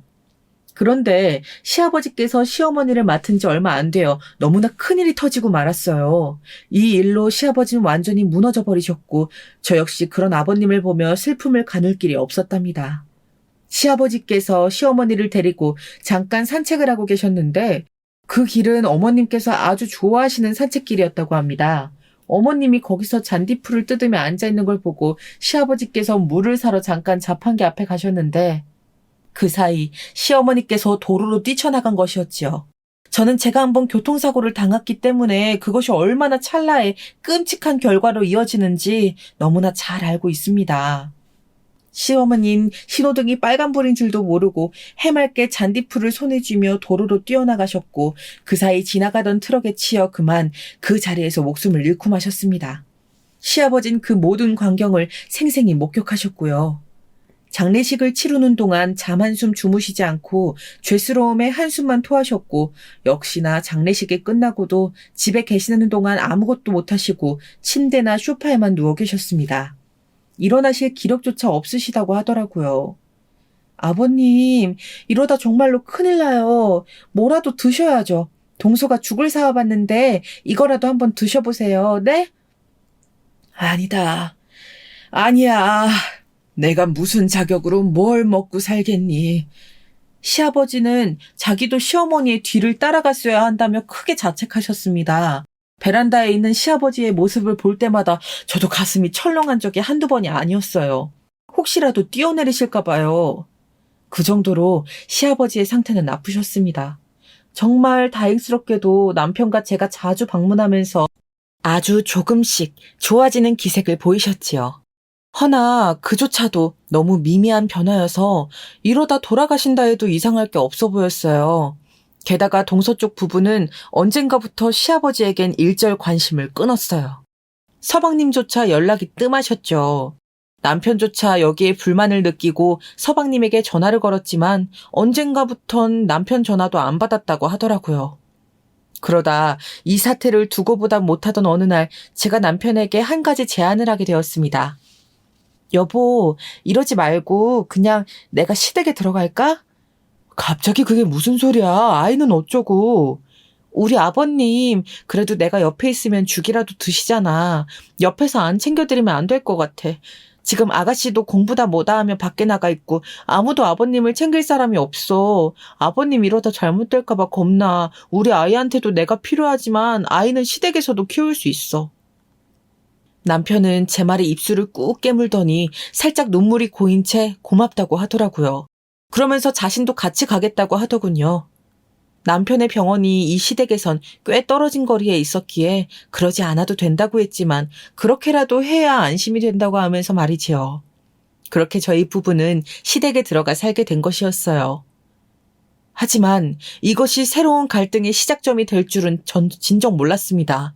오직 시아버지를 보고 한 결정이었는데 그 후론 제가 예상하지 못한 일들로 꽉 차 있었어요. 일단 시누이가 갈등거리였습니다. 시누이는 공무원 준비한다는 명목으로 원래는 혼자 카페에 나가 공부를 하더니 집에 들어와 공부를 하기 시작했어요. 하필 저희 부부가 시댁에 들어간 시점이었죠. 시누이는 저희 부부가 온 첫날부터 마치 자신의 방을 빼앗긴 아이처럼 기분이 나쁜 눈치더라고요. 아, 나 공부해야 하는데. 너 공부하는 거 방해 안 해. 그리고 네 새언니가 와서 아버지 돌봐드리는 건데 뭐가 불만이야. 남편이 따끔하게 말하자 입을 다물었지만 소리 없는 불평불만은 계속되었습니다. 일부러 방문을 쾅 3개 닫는다거나 밤중에 시끄럽게 음악을 튼다거나 하는 식으로요. 그 어리광에 저도 슬슬 한계점에 다다르고 있었습니다. 그러던 어느 날 저도 폭발을 하게 될 일이 벌어지고 말았는데요. 시누이가 갑자기 제 방에서 공부를 하다 저녁 준비를 하는 부엌으로 와선 우리 아이를 향해 역정을 내더라고요. 새언니, 나 공부하는 거 안 보여요? 아, 정말 왜 이렇게 시끄럽게 굴어요? 애 좀 조용히 시켜요. 아가씨, 아기 우는 건 어쩔 수 없었어요. 정 시끄러우면 카페라도 나가서 공부하시든가요. 요 앞에 스터디 카페도 있던데 왜 거긴 안 나가시는 건데요? 나 그런 데선 공부 안 된단 말이에요. 아, 그래서 집에 들어왔더니 오빠랑 언니랑 다 있고 아빠까지. 아, 짜증나. 시험 못 붙으면 다 언니 책임일 줄 알아요. 진짜 재수가 없으니까 웬 저런 여자가 들어와서. 시누이의 마지막 말이 기어이 열을 오르게 만들었지만요.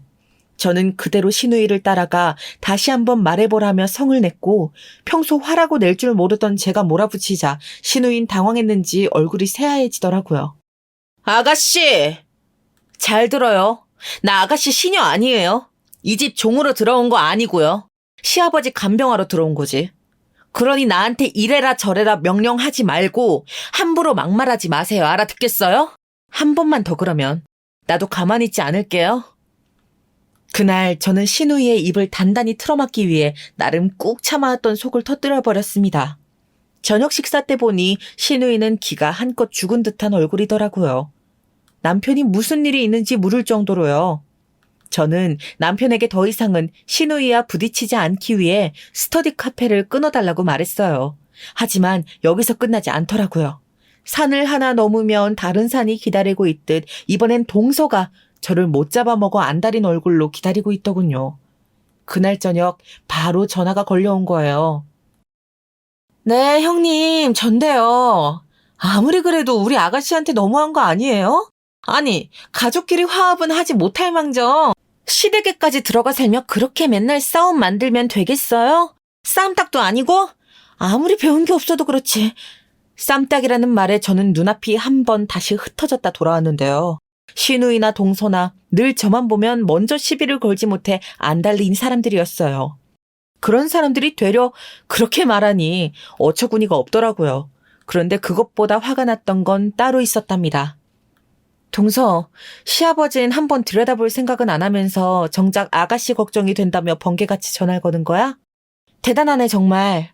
이러고도 동서가 며느리라고 할 수 있어?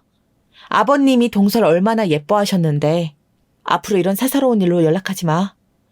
어머 형님, 뭐라는 거예요? 기가 막혀.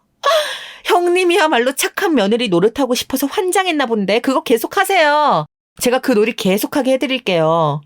천박하면 그거라도 잘해야 예쁨 받지 않겠어요? 전 여기서 이때 동서가 내던진 천박하다는 말이 무슨 말인지 몰랐습니다. 그런데 나중에서야 알게 되었어요. 이게 어떤 의미인지를 말이죠. 당시 남편이 옆에서 저와 동서가 하는 통화 내용을 듣고 있었는데 남편도 화를 참지 못하고 도대체 정신이 제대로 박힌 여자냐며 난생 처음 동서욕을 하더라고요. 하지만 신우이나 동서나 어차피 애초에 상식 이하의 사람들이었으니 더 이상 신경 쓰지 않고 시아버지를 돌보는 것에만 집중하기로 마음먹었습니다. 왜냐하면 그때 시아버진 심한 우울증으로 살도 많이 빠지신 상태였고 그 좋아하시던 책도 이미 멀리하신 지 오래였어요. 제가 아버님께서 기다리시던 신간이 나와 갖다 드려도 그저 고개를 저으시더라고요. 그런데 어느 날 딸아이의 그림 일기를 보다 이런 생각이 들더라고요.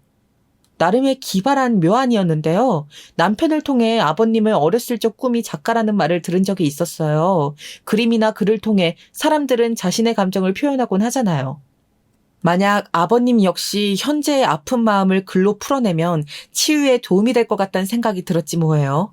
그래서 전 그날부터 아버님 앞에 노트북을 갖다 드리고 일기든 무엇이든 좋으니 글을 써보라 권했답니다. 처음에 역시나 아버님은 고개를 절레절레 저으셨지만 며칠 지나고 가끔씩 청소할 때마다 아버님 노트북을 확인해 보면 파일이 하나 두 개씩 늘어나 있더라고요. 저희가 잠든 밤 홀로 노트북 앞에 앉아 글을 쓰신 모양이었어요. 그런 아버님의 모습을 떠올리니 마음이 짠하면서도 차도가 있을 거란 생각에 희망이 샘솟았습니다. 그리고 역시나 기대대로 아버님은 글을 쓰면서 조금씩 활기를 찾기 시작하셨어요. 읽지 않았던 책도 찾으시고 전번에 제가 사드린 신간이 어디에 있냐 묻기도 하시고요. 아버님 여기요. 저도 잠깐 읽어봤는데 전편이랑 이어지지만 내용이 더 보충되어 있더라고요.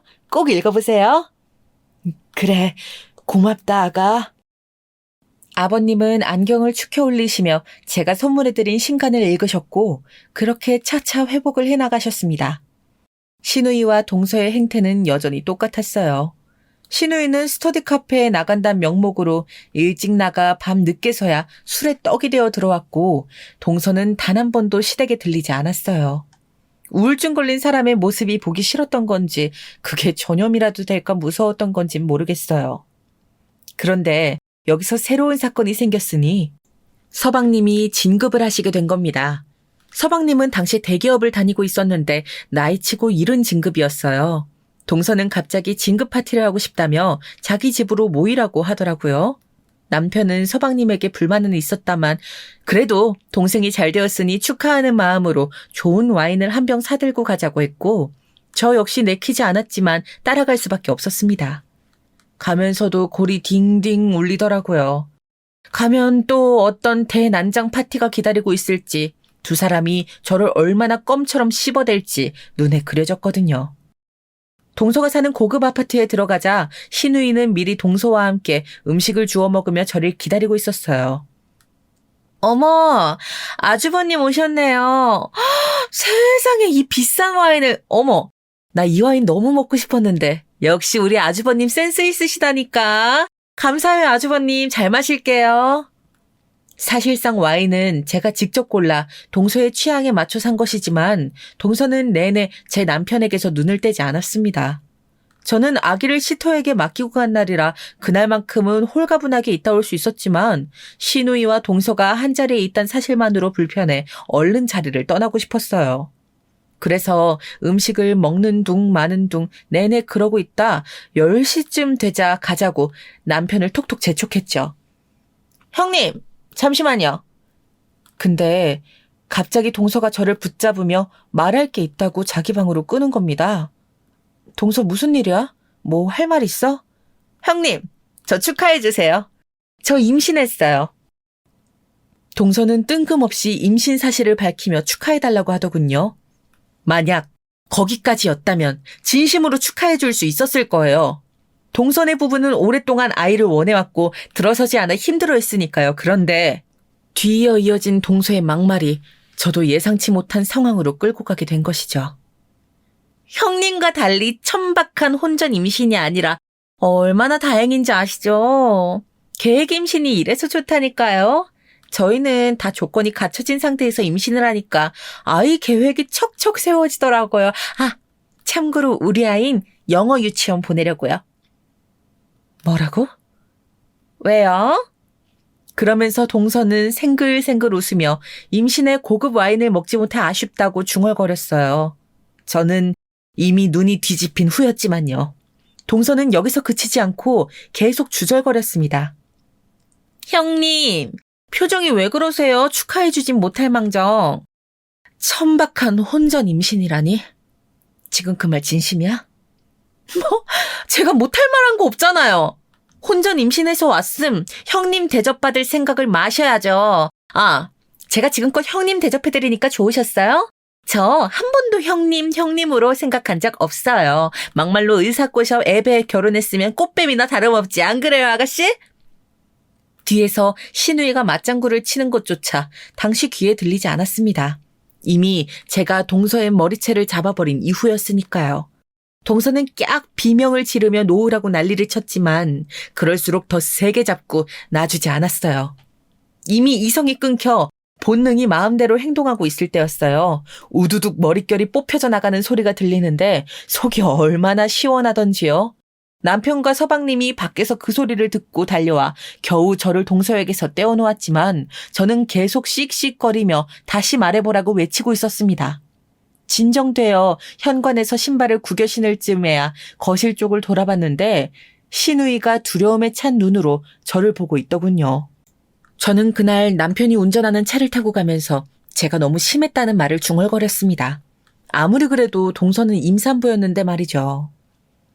동서가 나보고 천박하단 말이 너무 견디기가 힘들어서 그랬어. 나한테 하는 욕이야 그렇다 치지만 우리 아이까지 두고 하는 욕은 너무 듣기가 괴로웠어. 원래 몰상식한 여자야 무시해. 그리고 잘못한 거 없어. 하지만 남편은 울먹이는 제 말에 오히려 쓰다듬어주며 잘했다고 위로해주더라고요. 순간 남편 한 번 잘 얻었단 생각에 잠시나마 든든한 마음이 들었습니다. 하지만 동서의 머리채를 뜯은 사건의 파장은 여기서 끝나지 않았습니다. 예상했던 바였지만 이 일로 형제간의 의까지 상해버린 거죠. 서방님은 아무리 그래도 어떻게 임신한 와이프의 머리채를 잡을 수 있냐며 화를 냈고 저희 남편은 원인 제공을 한 사람이 잘못됐다며 맞서는데 그러다 서로 완전히 등을 돌리게 되어버렸습니다. 시아버지까지 이를 알게 되었을 땐 제가 정말 괜히 집안에 분란을 일으킨 것 같아 죄스럽더라고요. 아가야, 너랑 둘째 아가 사이에 무슨 일이 있었는지 다 들었단다. 네, 아버님. 실은 나도 화가 많이 났단다. 우리 귀한 손주를 두고 둘째 아가가 그런 말을 했다는 것부터 이미 너무 경솔했더구나. 너무 마음 상해하지 마라. 어느 날 저를 부르시더니 혼내실 줄 알았던 시아버지께서 의외로 따뜻하게 다독여주시는 말을 하는데 눈물이 핑 돌았습니다. 저도 모르게 주책맞게 시아버지 품에 안겨 엉엉 울 뻔했지요. 시아버진 앞으로 동서와는 더 보지 않아도 된다고 했고 명절에도 따로따로 오라며 배려해 주셨어요. 그리고 나중에 듣기론 동서 부부를 불러 크게 한번 혼을 내셨다고도 들었죠. 전 그렇게 동서 부부와 꽤 오랜 시간 안 보고 지냈습니다. 아이들은 무럭무럭 크고 있었죠. 우리 첫째 아이가 벌써 8살이 되었고 계획에 없던 둘째가 생겨 다시 육아에 치여 살고 있을 때였어요. 우리 첫째 딸아이는 유독 책 읽는 걸 좋아했는데 이 부분이 시아버지를 닮은 것 같았어요. 아버님, 벌써 2시간째인데 괜찮으세요? 제가 데리고 있을게요. 아니야, 내가 우리 진이 데리고 이렇게 놀아주는 게 유일한 낙이다. 나도 어렸을 때 우리 진이처럼 책 읽는 걸 좋아했는데 진이가 날 닮았나 보다. 시간이 지나며 시아버지는 이제 완전히 정신적으로 호전되셔서 얼굴에 늘 잔잔한 미소를 띠고 계셨는데요. 호전되신 이후론 우리 아이와 놀아주는 걸 굉장히 좋아하셨어요. 아이를 무릎에 앉혀두고 책도 많이 읽혀주셨고요. 아이 역시 할아버지와 책 읽는 시간을 소중하게 생각하고 행복해했지요. 그런데 어느 날 아버님께서 어딘지 안색이 좋지 않더라고요. 사실은 요 전날 둘째 내가 다녀갔는데 이러면 안 되는 거 알지만 돈을 또 내어주고 말았구나. 네? 아버님, 그러면 안 돼요. 그날은 아버님 생신날이었기에 제가 직접 차린 생일상으로 밥을 먹고 있었는데요. 남편과 저는 밥을 먹다 아버님의 말에 그만 깜짝 놀라 수저까지 놓치고 말았습니다. 아버님은 저희의 반응에 더 미안한 표정을 지으셨어요. 사실 서방님은 대기업을 다니다 나와 사업을 시작하셨는데 이미 몇 번을 말아먹었기 때문에 아버님께서도 사실상 더 이상은 자금 지원이 어렵다고 선을 그으신 상태였습니다. 그런데 한 달 전 동서가 우는 얼굴로 손주를 생각해서라도 도와달라 했다더라고요. 손주란 말에 마음이 약해지신 아버님은 어쩔 수 없이 돈을 내어주셨고요. 내가 마음이 너무 약한 게지. 근데 둘째 애가 그걸 너무 잘 이용하는구나. 미안하다 내가. 어리석은 행동을 한 것 같구나. 니들 볼 면목이 없다.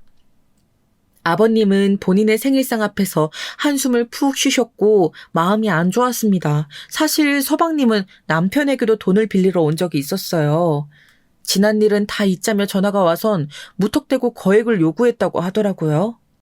제가 걸려 처음엔 망설였지만 남편 역시 동생인지라 외면하지 못하고 한 번은 거금을 내어주었고요. 이번에도 사업이 안 되면 단칼에 거절해야 하는데 아버님 또한 그런 면에서 마음이 심란하신 것 같았습니다. 참, 그런데 사람 일이란 건 모르는 거죠. 불행 중 다행일까요? 반년 후 서방님이 좋은 소식을 전해왔어요. 좋은 투자처에 투자한 돈이 거금이 되어 왔다면서 말이죠. 그래, 잘 됐구나. 아버님은 이 말 한마디만 하시곤 더 얹지 않으셨어요. 저희 부부도 더 이상 손 벌리지 않아 그것만으로도 안심했고요. 그리고 그때부터 동서의 SNS 계정에는 온갖 호화로운 사진들이 올라오기 시작했습니다. 시누이와 백화점 명품관 앞에서 V자를 하고 있는 사진, 서방님과 함께 떠난 요트 여행 사진 등등 알고 싶지 않은 소식들이 하루에 10개 이상씩 올라오더라고요. 마치 관심받지 못해 안달난 사람처럼 글을 올려대는데 보는 이가 괴롭더라고요. 시누이는 결국 공무원 시험을 포기하고 중소기업에 다니고 있었는데 시누이 SNS에도 동서에게 향수 선물을 받았다며 부자 언니 둬서 너무 행복해요 라는 글이 게시되어 있었습니다. 유유상종이란 말이 두 사람에겐 아주 딱이었고 나중에 말씀드릴 이야기지만 당시 시누이와 동서의 추악한 비밀까지 알고 있는 상황이었기에 만나고 싶지 않은 사람들이었습니다. 그러던 어느 날 그토록 만나고 싶지 않던 동서와 다시 만나게 될 일이 생겼는데요. 전혀 교류 없이 지내던 와중 갑자기 연락이 와서는 저와 만나고 싶다고 하더라고요. 아이들도 컸으니 지난 일은 다 풀고 이젠 가족처럼 지내자면서 말이에요. 사실 갑작스럽기도 하고 지난 일이라고 해도 감정이 좋지 않아 망설이고 있는데 동서는 자기가 선물까지 준비했다며 집 앞으로 오겠다고 하더군요. 집 앞으로까지? 네, 형님, 제가 가야죠. 결국 집 앞까지 오겠단 말에 거절하지 못하고 오랜만이니 얼굴이나 보자 하고 나가게 되었어요. 원래는 저 혼자 나가려 했는데 주말이라 남편은 친구들 만나러 나갔고 첫째와 둘째 아이를 딱히 맡겨둘 곳이 없어 같이 데리고 가게 됐어요. 아이들은 동서의 얼굴을 너무 오랜만에 보는지라 무척 기대하는 눈치였습니다. 만나자마자 첫째 딸은 동서에게 이런저런 질문을 하며 친근하게 굴더라고요. 동서, 갑자기 왜 보자고 한 거야? 몇 년간 아무 소식도 없다. 왜 이기냐? 예전에 아주버님께서도 돈도 빌려주시고 감사해서요. 딱히 형님께 답례 인사 못 드린 게 마음에 걸리더라고요. 속으로 동서의 말을 듣고 조금 놀라긴 했습니다. 돈 빌린 것에 대해선 입을 싹 씻을 줄 알았는데 자기가 먼저 꺼낼 줄은 몰랐으니까요. 동서는 형님 생각이나 사왔다며 백화점 화장품 선물 세트에 아이들 선물까지 건네었습니다. 그리고 제 손을 잡으며 이젠 다시 가족끼리 명절에 모이잔 말을 하더군요. 몇 년간 저희 친정에서도 차마 손 못 벌리고 경제적으로 힘든 시기를 보내었는데 형님 생각이 유독 나더라고요. 그런 사이에서도 돈을 빌려주셨으니 정말 감사하단 말씀 드리고 싶었어요. 동서는 유독 이날 제게 고맙단 말을 반복하며 저 덕분에 요즘 형편이 나아졌다는 이야기를 종알거렸습니다. 계속 듣다 보니 어딘지 모르게 자랑하고 싶어 안달날 느낌이 묻어나 있어 깨름칙하긴 했지만 오랜만에 만난 아이들 선물까지 챙겨주며 잘해주는 모습을 보이니 저도 마음이 누그러지더라고요. 그래, 동서가 먼저 그리 말해줄 줄 몰랐는데 고마워. 그리고 동서 말대로 아버님도 있고 하니 명절날은 다 같이 모이는 거 한번 생각해 볼게. 동서는 제 말에 새삼 감격하는 표정까지 지었습니다. 저도 마지막에 동서와 헤어질 땐 조금은 가벼운 마음으로 헤어져 집으로 돌아오게 되었지요. 동서가 어쩌면 변한 걸까 하는 생각까지 하면서요. 그런데 돌아오는 길 큰딸의 표정이 좋지 않았어요. 요즘 큰딸이 장이 좋지 않아 설사를 자주 했기에 혹시 배가 아프냐고 물었더니 이런 말을 하더라고요. 엄마, 몸 굴린다는 게 나쁜 말이지. 큰아이의 입에서 나온 말은 너무도 충격적이었습니다. 이 어린애가 어디서 그런 말을 듣고 온 것인지 놀라 대답을 재촉하니 글쎄 동서가 아이의 귓가에 대고 이렇게 말했다는 겁니다. 너희 엄마처럼 몸 함부로 굴리면 네 엄마 꼴 나니까 조심해야 한다. 알았지? 혼전 임신을 겨냥해 천박하다는 말을 했던 동서가 기어이 제 자식들 앞에서까지 그런 말을 내뱉은 것이었지요. 결코 용서할 수 없었습니다. 동서를 만나러 나간 것 자체가 미친 듯이 후회가 되더라고요. 전 당장 이 일을 남편에게 알리기 위해 전화를 걸었습니다. 그런데 누구와 통화 중인지 계속 받지 않더라고요. 그리고 마침 반갑지 않은 사람인 신우이에게서 전화가 걸려왔는데 작정이라도 한 건지 속을 또 한 번 뒤집어 놓더군요. 새언니, 우리 이제 다시 가족처럼 지낼 수 있겠네요. 새언니 때문에 명절에 뿔뿔이 흩어지고 그동안 얼마나 민폐였어요. 다행이네요. 전 대답 않고 전화를 끊어버렸어요. 신우이나 동서나 똑같았어요. 저는 이제야말로 제가 알고 있는 모든 걸 폭로할 기회가 왔다고 생각했습니다. 지금까진 아버님 때문에 참고 눌러왔지만 더 이상은 그럴 이유가 없었어요. 저는 곧바로 동서와 신우이의 뒤를 미행할 준비를 시작했고 그날 밤 바로 그 둘의 뒤를 밟았습니다. 둘은 처음에 호프집 같은 곳에서 만나 시시덕거리고 술을 진탕 마시더니 2차로 바로 어느 건물 지하에 들어가더라고요. 거긴 유명한 호스트바였습니다. 저는 그곳으로 사라지는 것을 다 카메라로 찍어 남겼지요. 제가 그 사진을 터뜨릴 곳은 다름 아닌 서방님 앞이었고요. 저는 서방님께 만나자고 한 뒤 조용히 갖고 있는 사진들을 내밀었습니다. 분노와 절망으로 시퍼렇게 질려가는 서방님의 안색을 보며 조금 동정심이 들긴 했지만 더 이상 좌시하기도 싫었어요. 형수님, 이거 언제부터 하신 거예요? 저도 얼마 되진 않았어요. 아버님 때문에 참았지만 이젠 그럴 필요가 없을 것 같아서요. 정말 이런 여자였다니. 그간 내가 쥐한테 갖다 바친 돈이 얼마인데. 서방님은 주먹을 테이블로 쾅쾅 치더니 곧이어 눈물마저 글썽거렸습니다. 사실 제가 신우이와 동서가 함께 호스트바에 다닌다는 걸 알게 된 건 그때로부터 1년 전이었어요. 어느 날 딸아이의 국어학원에 원비를 결제하고 돌아오는 길이었는데 술집이 즐비한 곳에서 누군가 큰 목소리로 떠들고 있더라고요. 그 남자의 얼굴이 낯익더군요. 자세히 보니 신우이가 술에 떡이 되어 들어오면 신우이를 집까지 업어다주는 남자였어요. 그런데 그 남자가 언제 신우이와 헤어졌는지 아니면 바람을 피는 건지 다른 여자와 시시덕거리고 있는데 딱 봐도 10살에서 20살은 좋기 많아 보이는 여자였습니다. 순간 남자의 정체가 궁금해지려는데 그럴 필요도 없겠더라고요. 원치 않았지만 신우이의 비밀을 알게 된 거예요. 그 남자가 여자와 헤어지더니 호스트바로 들어가는데 이른바 선수가 분명했어요. 그러니까 신우이는 한마디로 호스트바 남자와 만나고 있었던 거죠. 그리고 여기엔 동서도 함께하고 있을 게 어느 정도 예상이 되더라고요. 시아버지한테 듣기론 신우이가 주말 밤마다 동서와 어울리다 온다고 했거든요.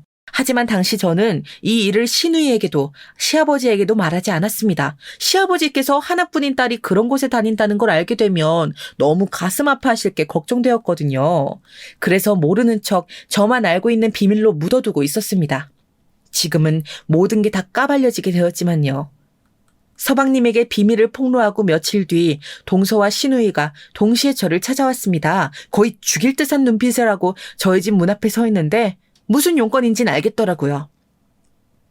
너 미쳤어? 어디 그걸 내 남편한테 폭로할 생각을 해? 맞아요, 언니. 언니 때문에 나 지금 우리 아빠 용돈 지원 끊겼고 다신 안 보겠대요. 이거 어떻게 할 거예요? 저보고 상황을 책임지라고 나오는 안하무인의 태도에 기가 막히더라고요. 저는 마지막으로 그들에게 인정을 베푼다는 마음으로 조용히 읊조렸습니다. 아가씨, 동서? 나한테 천박하다느니 뭐니 하더니 정작 가장 천박한 짓을 하고 다닌 사람들이 이제 와서 뭐? 책임지라고? 니들 분수나 제대로 알고 씹으려. 과연 니들이 호스트바 다니는 걸로 만족했을지 알아볼까? 내가 한번 더 파봐? 아니, 새언니. 저는 그게 아니고. 형님, 무슨 그런 무서운 농담을 하세요. 동서, 마지막으로 말하는 거니 잘 들어. 앞으로 내 딸 만나게 할 일도 없겠지만 행여나 길거리에서라도 만나 또 그런 말 했다간 진짜 천박한 게 누군지 동서 자식이 알게 될 거야. 아가씨도 마찬가지야. 둘 다 험한 꼴 보기 싫으면 썩 꺼져. 존칭을 써주고 싶지도 않았기에 반말로 경고를 날려주었더니 그들은 정말 캥기는 구석이 있는 얼굴로 아무 말도 못하더라고요. 그래서 저는 조용히 웃으며 문을 쾅 닫아주었습니다. 요즘 저는 동네에 조그마한 책방을 운영하며 살고 있어요. 시아버지와 남편이 간간히 와 도와주고 있고요. 책에는 여러 사람들의 사연, 이야기들이 담겨 있는 만큼 돌아보면 제 인생에도 참 많은 사연이 있었더라고요. 이 글을 쓰며 정리할 수 있어 저는 좋은 시간이 되었던 것 같아요. 여러분들은 어떠셨나요? 이야기 들으며 부디 지루하지 않으셨길, 제 이야기를 통해 좋은 교훈을 얻어가셨다면 좋겠네요. 그럼 여러분들 모두 행복한 하루 되시길 바라며 글을 마무리하겠습니다. 들어주셔서 감사합니다.